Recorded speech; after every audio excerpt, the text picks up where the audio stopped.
Halo semuanya, mari bersama-sama kita menyimak seputar tentang kontrasepsi implan. Oke, yang pertama kita akan memahami dulu apa yang dimaksud dengan kontrasepsi implan. Jadi, implan merupakan alat kontrasepsi berbentuk kapsul tipis dengan jumlah 6 atau 2 batang, berukuran 8 cm, bersifat fleksibel, berisi levonorgestrel atau LNG yang disisipkan di bawah kulit lengan atas wanita. Selanjutnya, kita akan mengetahui beberapa jenis-jenis implan. Yang pertama ada jenis Norplan. Norplan terdiri dari 6 batang silastik halus berongga dengan diameter 2,4 mm dengan panjang 3,4 mm yang berisi 3,6 mg levonorgestrel dan lama kerjanya yaitu 5 tahun. Kemudian ada jenis implanon, terdiri dari satu batang putih lentur dengan diameter 2 mm dengan panjang sekitar 40 mm yang berisi 68 mg 3 ketodesogestrel dengan lama kerja 3 tahun. Dan yang terakhir ada jenis Jedena atau Indoplan yang terdiri dari 2 batang berisi 75 mg levonorgestrel dengan lama kerja 3 tahun. Oke, selanjutnya kita akan mengenal faktor-faktor yang mempengaruhi penggunaan kontrasepsi implan. Ada beberapa faktor. Yang pertama, usia. Yang kedua, pekerjaan. Yang ketiga, pengetahuan. Selanjutnya, pendidikan, lingkungan, serta dukungan suami. Adapun beberapa cara kerja dari kontrasepsi implan. Yang pertama yaitu mengentalkan lendir serviks. Kemudian yang kedua mengganggu proses pembentukan endometrium sehingga implan sulit terjadi. Kemudian yang ketiga mengurangi transportasi sperma. Dan yang keempat menekan ovulasi. Selanjutnya ada banyak keuntungan dari penggunaan kontrasepsi implan. Di antaranya yaitu implan memiliki daya guna yang tinggi, kemudian dapat memberikan perlindungan jangka panjang. Kemudian setelah pencabutan, tingkat kesuburan cepat kembali. Tidak memerlukan pemeriksaan dalam, tidak mengganggu aktivitas senggama, tidak mengganggu produksi ASI. Kemudian, klien hanya kembali jika mengalami keluhan saja dan dapat dilepas sesuai kebutuhan. Kemudian, mengurangi nyeri haid, mengurangi dan memperbaiki anemia, melindungi dari kejadian kanker endometrium, serta melindungi dari kejadian kelainan jinak payudara, melindungi diri dari beberapa penyebab penyakit radang panggul, dan menurunkan kejadian endometriosis. Setelah mengetahui banyak keuntungan kontrasepsi implan sendiri memiliki keterbatasan.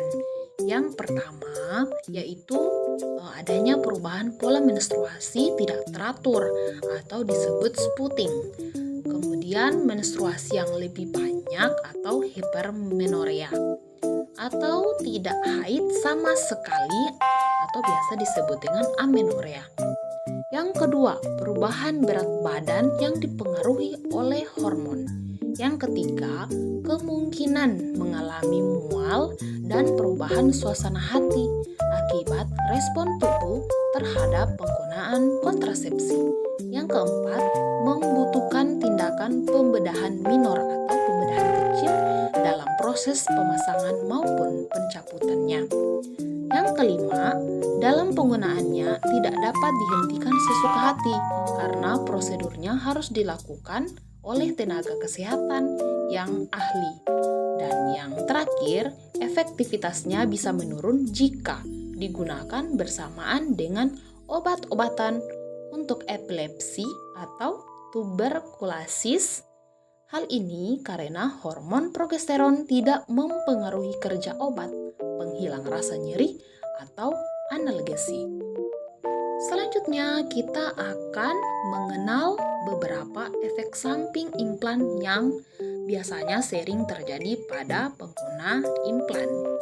Efek samping dari pemakaian kontrasepsi implan diantaranya yaitu ketidaknormalan siklus menstruasi, timbulnya jerawat, dan perubahan berat badan. Oke, selanjutnya kita akan mengenal beberapa prosedur pemasangan dan pencabutan implan. Yang pertama, harus dilakukan oleh tenaga kesehatan yang sudah mendapatkan pelatihan khusus. Kemudian yang kedua, proses pemasangan membutuhkan waktu 5-10 menit. Karenanya itu, ibu akan dibius lokal sebelum prosedur berupa kapsul atau diberikan suntikan. Yang ketiga, pemasangan dilakukan di bagian bawah kulit. Dan yang keempat, perban dapat dilepas setelah 5 hari. Dan jika luka di lengan masih ada, terjadi kemerahan dan keluar cairan kuning, maka harus dilakukan pemeriksaan lanjutan. Adapun indikasi dari penggunaan implan atau orang-orang yang bisa menggunakan implan, yaitu wanita yang belum pernah melahirkan dan wanita yang sudah pernah melahirkan atau sudah memiliki beberapa anak. Selanjutnya, wanita yang memiliki riwayat hipertensi selama hamil dan wanita yang memiliki tekanan darah tinggi dengan sistolik 140-160 dan diastolik 90-100. Kemudian, wanita dengan riwayat atau operasi panggul, serta wanita yang memiliki risiko tinggi terkena HIV. Setelah mengetahui indikasi implan, selanjutnya kita akan mengenal kontraindikasi implan atau orang-orang yang tidak diperbolehkan menggunakan kontrasepsi implan. Di antaranya yaitu wanita hamil atau diduga hamil, kemudian wanita dengan perdarahan pervaginam yang belum diketahui penyebabnya, kemudian wanita yang memiliki riwayat atau benjolan payudara, dan wanita yang tidak menerima perubahan pola haid, memiliki mioma uterus, serta memiliki gangguan toleransi glukosa atau memiliki penyakit diabetes. Oke, sekian dan terima kasih. Semoga materi terkait implan ini bisa menambah wawasan serta pengetahuan Anda. Sampai jumpa di video selanjutnya.